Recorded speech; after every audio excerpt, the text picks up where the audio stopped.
4 plantes contre la rhinite. Plus connue sous le nom de rhume des foins, la rhinite allergique revient en force avec le printemps et les pollens qui le caractérisent. Si vous faites partie des quelques 20% de Français à être sujets à ce genre d'allergie saisonnière, lisez ce qui suit, vous trouverez sûrement de quoi soulager ou soigner votre rhume printanier grâce à l'une des 4 plantes indiquées. C'est un fait, le rhume des foins touche un nombre toujours croissant de personnes. Près d'un quart de la population française en est atteinte, à des degrés divers, lors de la période de reproduction des plantes. Si le rhume des foins, autrement appelé rhinite allergique, n'est pas une maladie grave, des réactions plus violentes peuvent conduire à de l'asthme ou à un œdème de quinque, gonflement de la peau du visage et des voies respiratoires. Les allergies sont devenues l'un des principaux problèmes de santé de ces 3 dernières décennies, et parmi elles, la rhinite allergique n'est pas à prendre à la légère.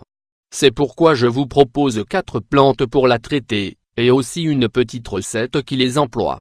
Ainsi vous serez paré au mieux, dès l'apparition des premiers symptômes. Rhinite allergique, une véritable épidémie, tout est une question de tolérance.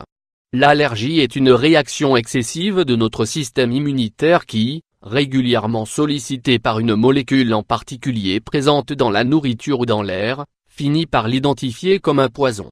Du coup, chaque fois que vous y êtes exposé, il réagit de façon un peu trop radicale, enclenchant un système de défense que l'on identifie à la maladie. C'est d'autant plus vrai si vous n'y avez pas été exposé dans l'enfance. Certes, notre corps ne devrait pas se mettre dans des états pareils, mais l'aggravation des allergies au point où elles sont devenues épidémiques montre que c'est moins notre organisme qui est en question que notre environnement.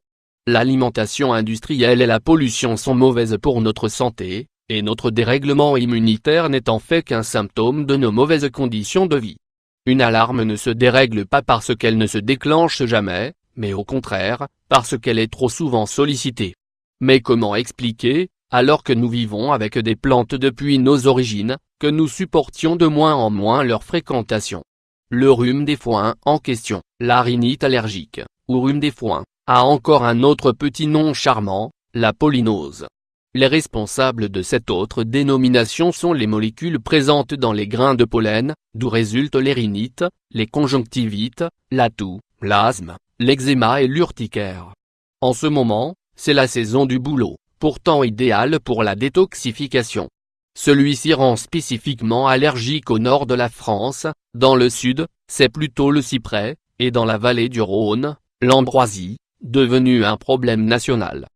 En fait, dès que ces plantes se reproduisent, les graminées s'envolent, et nos systèmes respiratoires déchantent. Les aérobiologistes parlent de pollution verte. Le rhume des foins est devenu désormais une question de santé publique. La raison n'est pas unique, et c'est tout un faisceau de causes qu'il faut interroger. Les 5 principales causes de l'épidémie. D'abord l'hygiène, meilleure aujourd'hui qu'autrefois. Ceux d'entre nous qui ont souffert d'infections respiratoires au cours de la prime enfance sont moins sujets à l'asthme et à l'allergie par exemple.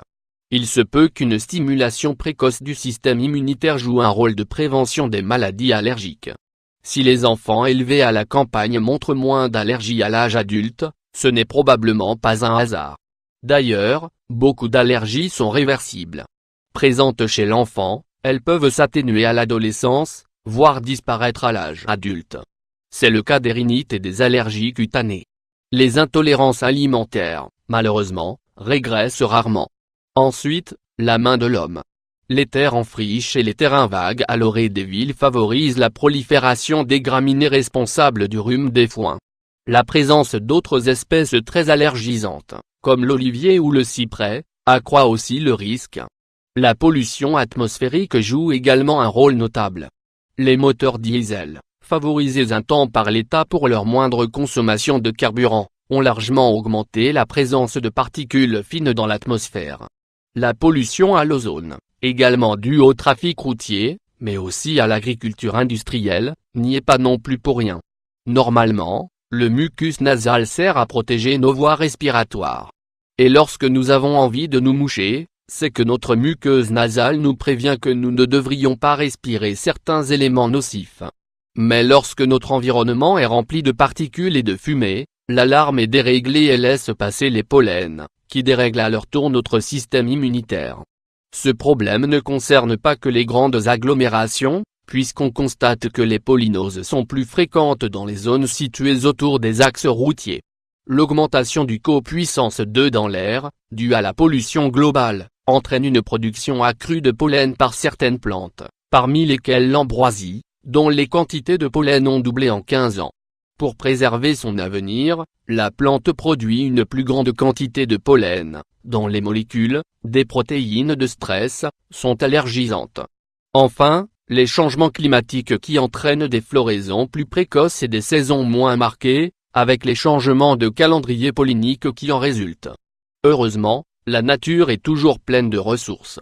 Voici les 4 plantes qui calmeront vos crises et éloigneront votre rhume des foins de vos préoccupations quotidiennes.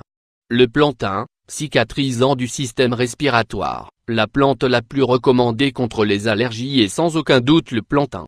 On en trouve absolument partout et chaque variété est bonne pour la santé. Ses feuilles sont larges, ses fleurs allongées. Vous en avez déjà vu, elle est très facile à reconnaître. Jusqu'au début du XXe siècle, le plantain était considéré comme une plante médicinale de grande importance, dont Shakespeare parle à plusieurs reprises, car il est astringent et hémostatique, idéal pour la cicatrisation des plaies que ses héros ne manquaient pas de se faire. Puis, certainement parce qu'il n'était pas assez noble, entendez, parce qu'il ne devait pas rapporter assez, il a été injustement oublié.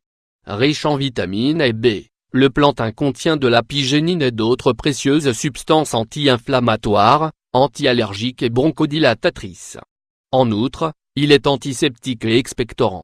Pour vous fabriquer une décoction, mettez 10 à 20 g de plantes entières, feuilles, fleurs, et même les racines, dans 1 litre d'eau froide et laissez bouillir 10 minutes. Vous pouvez en prendre plusieurs tasses dans la journée. Desmodium, aussi exotique qu'éprouvé. Le Desmodium absandène est une plante africaine rapportée dans les années 1970 par le docteur Pierre Tubéry. Elle est surtout connue pour être excellente à traiter les troubles hépatiques, ce pourquoi elle est réputée au Cameroun, où les guérisseurs en ont longtemps fait un usage régulier. Aujourd'hui, l'association Solidarité pour le soutien aux malades fondée par le Dr Tubéry et Jacqueline Rago fait un formidable travail local de valorisation de cette plante polyvalente. Si vous êtes abonné à notre magazine, vous avez d'ailleurs pu découvrir chaque mois depuis janvier leur travail en Afrique et à Madagascar. Le nettoyage du foie est une première étape importante car un des dénominateurs communs au terrain allergique est une forme plus ou moins importante d'insuffisance hépatique. Une cure de 3 semaines de Desmodium, que l'on peut répéter après une semaine de pause, permet ainsi de soulager par exemple l'asthme allergique et l'eczéma. Pour une décoction, placez 1 litre d'eau froide pour 8 à 10 g de plantes sèches par jour, portez à ébullition douce pendant 10 minutes puis filtrez. Buvez dans la journée. Il faut suivre ce traitement de 8 jours à 3 semaines en prévention des allergies sévères.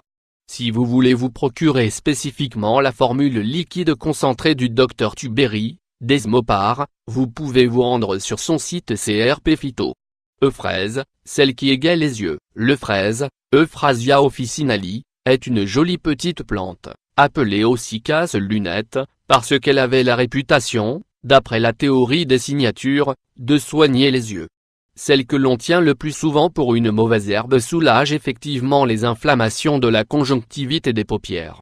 Elle permet aussi d'apaiser les infections des sinus et des voies nasales, ce qui n'est pas négligeable en cas de rhinite. On lui prête également une action anti-inflammatoire.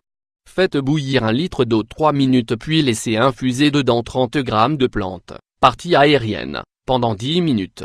Vous pouvez utiliser cette infusion, une fois refroidie, pour des compresses oculaires ou pour des lavements nasaux pour lutter contre la rhinite. Il ne faut toutefois pas conserver cette préparation plus de 12 heures. Pour les plus pressés, notez qu'il existe dans le commerce des collyres, par exemple chez Vleda, à base de dilution homéopathique de fraises. Sureau, l'arbuste dont on fait les bonbons. Le sureau, Sambucus nigra, est un arbuste. On tire de ses baies un vin traditionnel dans les pays nordiques, mais il existe également sous forme de vinaigre et de champagne. En Italie, on le mélange avec la sambuca, qui lui doit son nom, un alcool typique du Latium. Il vaut mieux éviter de consommer les baies crues, car elles sont légèrement toxiques, ce désagrément s'évanouit toutefois à la cuisson. Elles sont riches en vitamines A, B et C, et en minéraux. On en fait des confitures, des sirops et des sauces, mais aussi de l'encre. Des feuilles de l'arbre, on fait du purin et du bois, des fifres et des sifflets. Pour les allergies, on se tournera vers ces ombelles, c'est-à-dire les fleurs, au moment de leur bourgeonnement, qui possèdent des vertus antihistaminiques. Plongez-en une poignée dans un litre d'eau frémissante et attendez 10 minutes. Vous pouvez en prendre plusieurs tasses par jour. Le sureau apaise toutes les maladies respiratoires et pulmonaires, ce qui fait sa réputation de la Scandinavie à la Suisse, où on le retrouve dans les friandises. Restez vigilant et suivez des règles simples. Lorsqu'on diagnostique une allergie, la première mesure consiste à éviter ce qui provoque la réaction. Mais quand il s'agit de pollen, difficile de changer d'environnement. Renseignez-vous toutefois sur les périodes de pollinisation pour pouvoir vous préparer au mieux, par exemple sur www.pollen.fr. Pendant les périodes de pollinisation, aérez de préférence le soir ou tôt le matin, et gardez les fenêtres fermées le reste de la journée, car les pollens voyagent à la lumière et au vent. Si une pluie modérée les plaque au sol, une pluie trop forte les rend encore plus virulents. Portez un chapeau, se rincer les cheveux, rouler les fenêtres fermées, prévoir du sérum physiologique et un mouchoir à travers lequel on peut respirer une fois humide sont des gestes qui évitent les crises. Dans les cas extrêmes, des filtres à pollen peuvent être installés sur les fenêtres. On peut aussi investir dans un purificateur d'air pour la chambre et un aspirateur à filtre pas. Enfin, l'air de la montagne reste le moins pollué et le moins atteint par les saisons polliniques. Si vous êtes déjà sujet au rhume des foins, mélangez à part égale le plantain, de préférence lancéolé, le desmodium, le fraise et le sureau. Faites infuser 4 cuillerées à soupe pour 1 litre pendant 10 minutes et buvez 3 ou 4 bols par jour en dehors des repas. Vous serez ainsi préparé pour profiter du printemps comme il se doit.